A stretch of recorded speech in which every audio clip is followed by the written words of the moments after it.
নবীজি বলেন আবু বকরের হাতে হাসরের মাহশারে পানির পেয়ালা থাকবে, আবু বকর ঢেলে দেবে, আরেক সাহাবী গ্লাস হাতে নিয়ে থাকবে।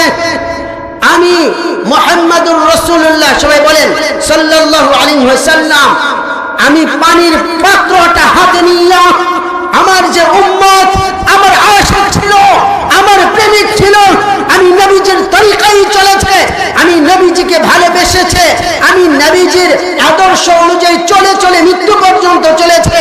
নবীজি বলেন আমার আশিককে, আমার প্রেমিককে আমি মুহাম্মাদুর রাসূলুল্লাহ পানির পেয়ালাটা হাতে নিয়ে তার ঠোঁটের মধ্যে লাগাইয়া আমি মুহাম্মদ নিজ হাতে পানি পান করাইয়া দেব। বলেন সুবহানাল্লাহ। নবীজি বলেন আমার উম্মতকে এক গ্লাস পানি আমি পান করাইয়া দেব, আমার উম্মতের জান্নাতে যাওয়া পর্যন্ত তৃষ্ণা লাগবে না, লাগবে না, লাগবে না। এই মুসলমান, কাকে ভালোবাসো? কার পিছনে পড়েছ? তুমি কাকে ভালোবাসো?